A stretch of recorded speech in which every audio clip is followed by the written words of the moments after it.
Listo. Entonces vamos a trabajar reproducción en animales, ¿sí? Ya hemos hablado de unicelulares y de pluricelulares, de hongos, de plantas, etcétera, ¿sí? Vamos a trabajar hoy de la reproducción en animales, tanto sexual como asexual. Clase virtual número 13, fecha 23 de octubre. Entonces, vamos a comenzar por la reproducción asexual. Luego vamos a hablar todos los elementos, órganos y células o gametos que intervienen en la reproducción sexual, la fecundación, el desarrollo embrionario y por último vamos a comparar la reproducción sexual con la reproducción asexual, ¿sí? Entonces, la reproducción asexual es ese proceso en el que se produce la descendencia a partir de un solo organismo, un solo progenitor, ¿cierto? ¿Y qué se produce? Copias idénticas o iguales del organismo que es el progenitor.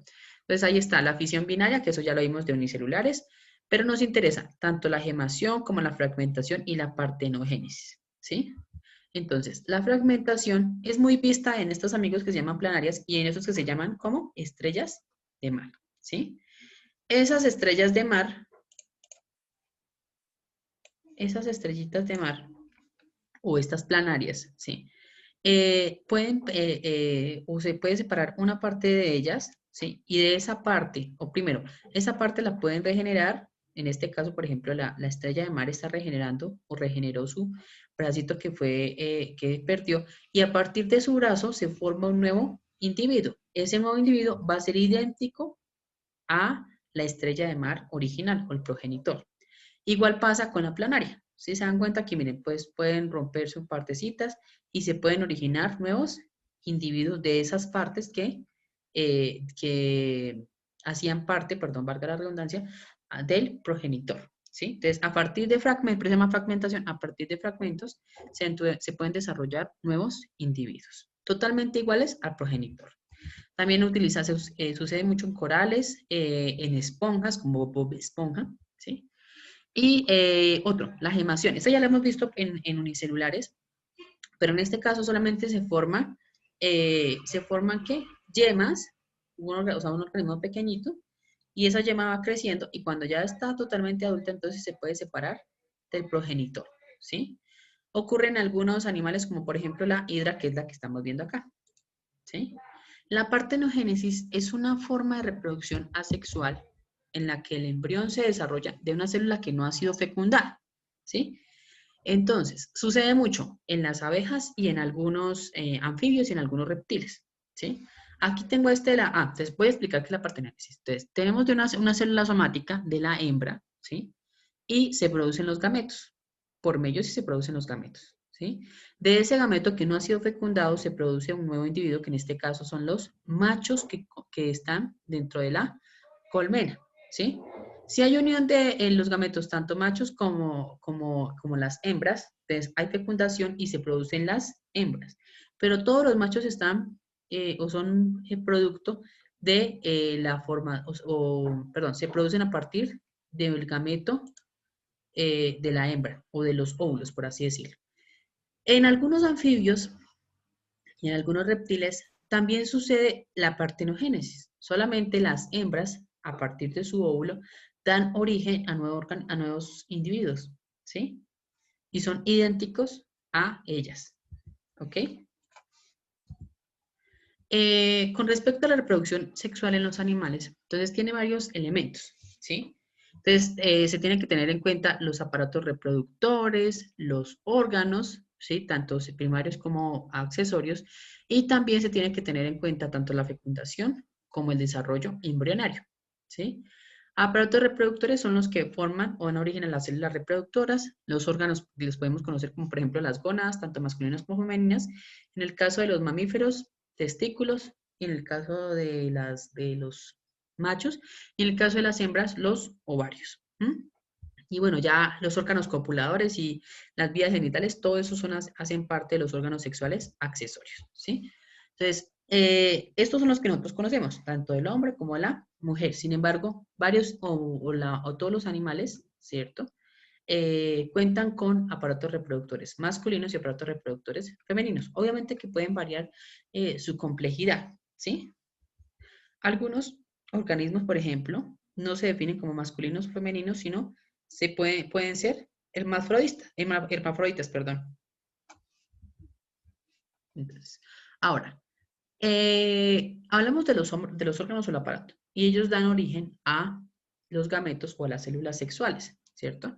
Entonces, esa producción o esa formación de gametos se llama gametogénesis. Cuando les digan esta partecita de génesis, quiere decir el origen, ¿sí? Entonces, donde se originan los gametos. En el caso de los machos, se llama espermatogénesis porque produce espermatozoides, y en el caso de las hembras se llama oogénesis porque producen óvulos, ¿sí? Hay 4 fases diferentes: la proliferación, el crecimiento, ya lo voy a explicar acá, y la diferenciación. Entonces, la proliferación es que simplemente tenemos bien sea un ovocito, una ogonia o una espermatogonia, ¿sí? Luego empiezan a crecer, ¿para qué? Para empezar la meiosis. Durante cierto tiempo, entonces se produce la meiosis, y aquí se produce 4, y aquí se produce solamente 1. Se producen estos, que son 2 cuerpos polares y un trocito que van a acompañar al óvulo, pero que no hacen parte o no son un óvulo, ¿sí? Y la diferenciación, que por último se da origen al óvulo, y en el caso de los espermatozoides, pues se da origen, perdón, de la espermatogénesis se da origen a los espermatozoides. ¿Cuál es la diferencia entre una y otra? ¿Sí? Que, como bien lo vimos acá, tenemos que en la espermatogénesis se producen ¿cuántas células hijas? Se producen 4. Y en el caso de la ovogénesis se produce una sola. Ok, entonces, las células hasta aquí que se producen, tanto los espermatozoides como el óvulo, son haploides, ¿sí? Es decir, solamente contienen un juego de cromosomas, ¿sí? Ahora, la formita o del espermatozoide, entonces tiene un núcleo que es donde está todo el ADN, tienen mitocondrias en el cuello, ahorita les voy a explicar. Por eso es que nosotros solamente tenemos ADN mitocondrial de la mamá, porque cuando el espermatozoide llega al óvulo, esta parte de aquí para abajo se pierde, ¿sí? ¿Para qué le sirve la cola del espermatozoide? Para poder viajar hasta las trompas de falopio y poder fecundar al óvulo. ¿Mm? En el caso del óvulo, también tiene su núcleo, tiene su zona, ¿cierto? Su corona, perdón, tienen su zona pelúcida. Y esta corona y la zona pelúcida es la que tienen que traspasar. Entonces nos quedamos en la parte de, bueno, entonces el óvulo tiene esa corona radiada, ¿cierto? Que está formadita por varias células, una zona pelúcida, tiene su núcleo, su citoplasma, ¿cierto? Y dentro tiene sus mitocondrias, que son con los que ellos pueden producir su propio alimento, ¿sí? Ahora, bueno, ahorita voy a explicar qué es esto. Pero entonces, bueno, ellos se producen a partir, o se producen desde, o el ovario, perdón, es el órgano que los produce, ¿sí? Entonces, ¿dónde está mi esto? Este núcleo,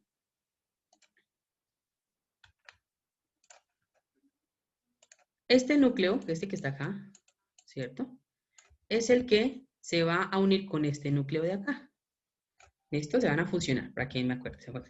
Entonces, ¿cómo se fusionan? Bueno, pues en la fecundación es esa fusión de los núcleos o de las células también, del óvulo y el espermatozoide. Entonces, primero llega el espermatozoide, ¿cierto? Traspasa la corona radiada, luego la zona pelúcida, y por último, pierde desde el cuello hacia abajo, y solamente se fusionan los núcleos del óvulo y el núcleo, perdón, del espermatozoide. Entonces, aquí lo podemos ver. Entonces, primero, el espermatozoide entra en contacto con el núcleo, luego se liberan unas enzimas para que lo deje pasar, ¿cierto? Y se fusionan las membranas tanto del gameto masculino como el gameto femenino, ¿cierto? El espermatozoide entonces penetra el óvulo y luego ahí segregan, ¿cierto? O activa, perdón, al óvulo y forma la membrana de fecundación. Y luego se produce lo que se llama cariogamia, que es la fusión de los núcleos. Existen 2 tipos de fecundación, la fecundación externa y la fecundación interna. La externa es cuando los óvulos que no han sido fecundados, por ejemplo, pasa mucho en los peces, ¿sí? Que la hembra va y pone los óvulos o los huevos, y luego viene el macho y no sé cómo decirlo, los fecunda, ¿sí? Poniendo todo su esperma sobre los óvulos. Y de esa manera se pueden fecundar los óvulos o después se produce la fecundación.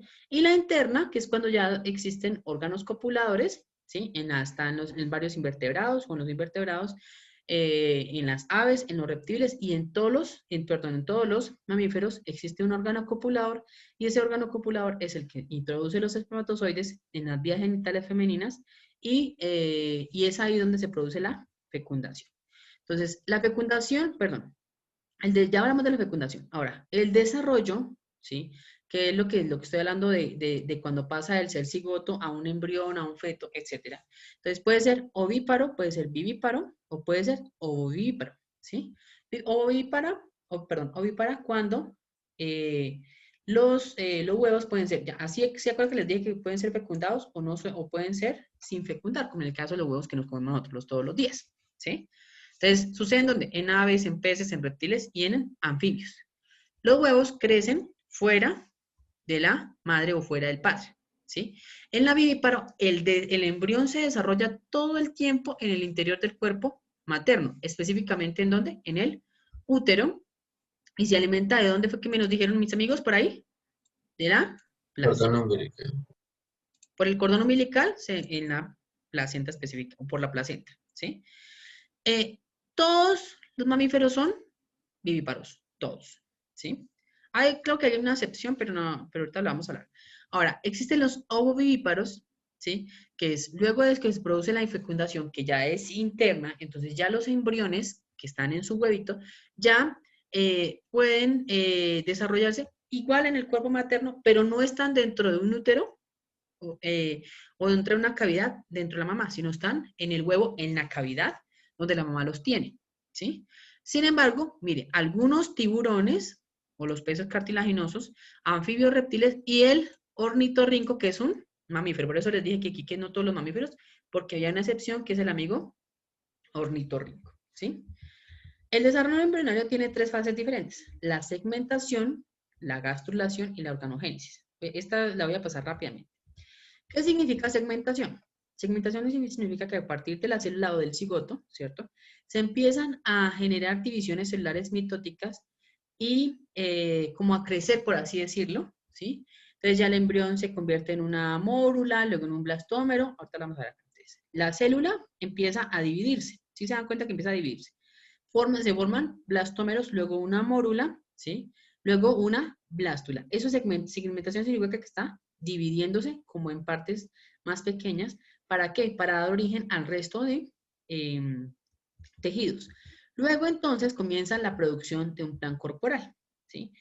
Todos nosotros y todos los mamíferos, aves, reptiles, todos, ¿sí? Se originan todos nuestros tejidos, ya sean óseos, musculares, del sistema nervioso, del sistema circulatorio, etcétera, ¿sí? Todos se producen a partir de ciertas hojas embrionarias, ¿sí? Existen seres diblásticos y seres triblásticos, en eso no me voy a detener. Entonces, los diblásticos, ¿se han escuchado eso de ectodermo y endodermo, ¿sí? Entonces, esas capas dan origen luego a órganos adultos. Igual pasa, sobre todo en esponjas y en celenterados. La gastrulación, pues, miren, si ven que ya se ha formado un blastocele y aparte se empieza como a formar cavidades dentro de, ¿sí?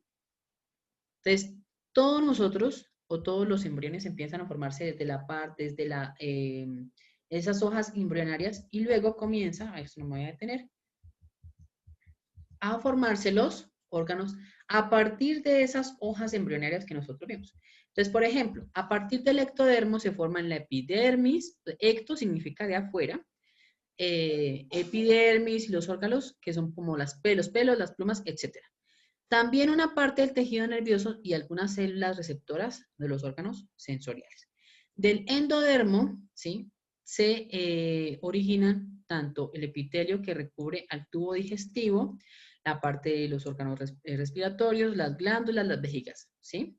Y del mesodermo, se origina toda la capa dérmica, o sea, la parte externa de la piel, las cavidades internas, el corazón y los demás órganos, ¿sí? A partir de esos tejidos que se formaron luego del blastocele y dan origen a un nuevo organismo, ¿sí? Ahora vamos a diferenciar entre la reproducción sexual y la reproducción asexual. ¿cierto? Entonces, la reproducción sexual requiere de ¿cuántos progenitores?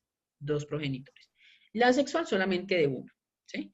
En la sexual, el espermatozoide o célula gameto masculino fecunda el óvulo en la sexual, se genera una copia exacta del organismo progenitor, ¿sí? La sexual sucede en animales, en plantas, con flores y en algunos hongos, no en todos. Y la asexual sucede en bacterias, en algunas plantas, ¿sí? En hongos y en muy pocos animales, como por ejemplo las esponjas o las hidras también sucede. O ¿cuál fue otra que miramos? Las estrellas de mar, ¿sí? En el caso de la reproducción sexual, la descendencia es distinta a los padres. ¿Por qué es distinta a los padres? Porque se produce esa combinación de material genético del padre y de la madre, ¿sí? En cambio, aquí como no hay combinación, entonces son idénticos al progenitor. Aquí se genera variabilidad genética. ¿Alguien reconoce que ese es el término de variabilidad genética? ¿No? ¿Qué significa variabilidad? ¿Qué significa que algo cambie? Si digo, no, Mucho. tenemos, sí, que hay diferentes formas, ¿sí? Entonces, la variabilidad significa que existen diferentes formas en que se producen o que se generan, perdón, fenotipos. ¿Se acuerdan qué es un fenotipo? Es como una clase, ¿no? ¿Qué Un es un tipo. fenotipo? Si les digo fenotípicamente, las flores de esta planta son blancas, me estoy refiriendo a una característica, ¿qué? Externa, o una característica física de ese organismo, ¿sí? Entonces, por ejemplo, tú puedes encontrar rosas de qué colores, Sofía. ¿No, profe? Sí, sí, tú. Rojas, rosadas, amarillas. Si ven, entonces, a eso se refiere la variabilidad, porque tenemos Ah, como los varias tipos que características, existen sí. de la misma. Puede ser la misma especie, pero tienen diferentes características, igual que los seres humanos, ¿sí? O sea, todos, por ejemplo, no todos tienen el cabello liso, ¿sí? O no todos tienen el cabello castaño, ¿sí? Entonces, esa variación o esa variabilidad, a eso se refiere la variabilidad genética.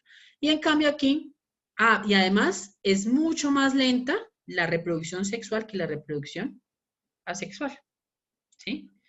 Entonces, vamos a hacer, aquí les dejé unos recursos. Aquí, este de acá es para que repasen. Y bueno, aquí ya le había puesto este video. Espero que ya lo hayan visto, ¿sí? Y habló María Alejandra Gutiérrez, docente de Biología y Química.